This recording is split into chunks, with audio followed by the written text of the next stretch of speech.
الرحیم۔ نماز کو صحیح معنوں میں نماز بنانے کے لیے اب تک چار چیزیں بیان ہو چکی ہیں۔ پانچویں چیز، نماز کو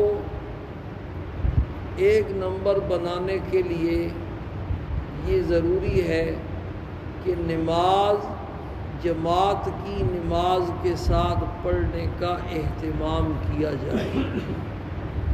گھر میں نماز پڑھ لینا یا اکیلا نماز پڑھ لینا، اس سے فرض تو ادا ہوتا ہے لیکن ثواب کی بھی کمی ہوتی ہے، آدمی کو گناہ بھی ہوتا ہے، نماز بھی ناقص ادا ہوتی ہے۔ نماز آپ سن چکے ہیں کہ رات کو فرض ہوئی، معراج والی رات، اور دوسرے دن ہی صبح جبریل امین آپ صلی اللہ علیہ وسلم کو اوقات نماز بتلانے کے لیے تشریف لائے تو 2 دن جماعت کے ساتھ نمازیں پڑھا کر کے آپ کو بتلائے۔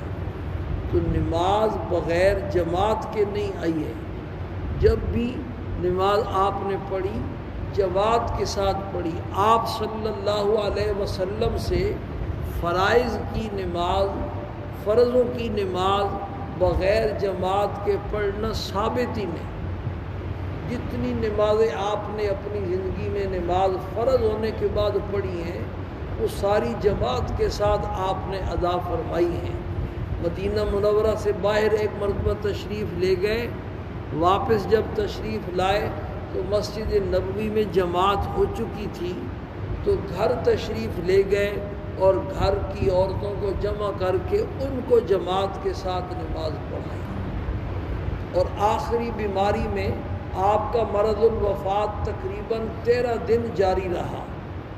اس میں بسا اوقات شدت مرض کی ایسی ہوتی کہ آپ 2 آدمیوں کے سہارے مسجد کی طرف تشریف لے کے آتے، اس طرح کہ آپ کے پاؤں جو تھے وہ زمین پر گھسٹتے ہوئے آتے تھے، اور آپ کو صف میں لا کر کے بٹھا دیا جاتا اور آپ نماز پڑھتے تھے۔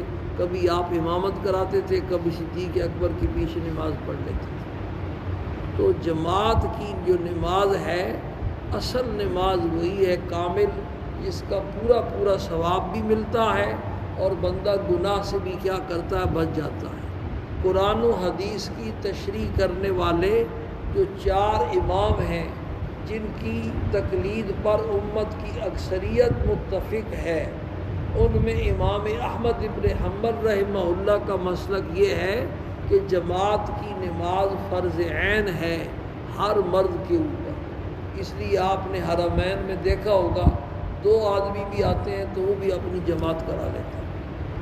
ہمارے ہاں تو دوسری جماعت منع ہے، لیکن ان کے نزدیک دوسری جماعت بغیر کسی کراہت کے ہوتی ہے۔ اس لیے مسجد میں ایک نماز ہو جاتی ہے تو اکیلا کوئی نہیں پڑھتا، ایک آتا ہے دوسرا اس کے ساتھ شامل ہو جاتا ہے، پھر تیسرا شامل، کئی نمازیں ہوتی ہیں۔ تو امام احمد کے نزدیک تو جماعت کی نماز فرض عین ہے، امام شافعی رحمہ اللہ کے نزدیک فرض کفایہ ہے، امام مالک اور امام اعظم ابو حنیفہ رحمہ اللہ کے نزدیک جماعت کی نماز سنت مؤکدہ اور واجب ہے۔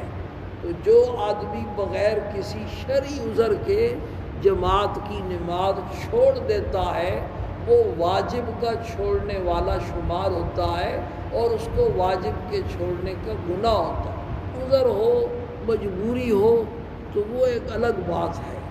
باقی جماعت کے فوائد اور ثواب کیا ہے اس پر انشاءاللہ کل بات کریں گے۔ اللہ پاک ہم سب کو اس کا اہتمام کرنے کی توفیق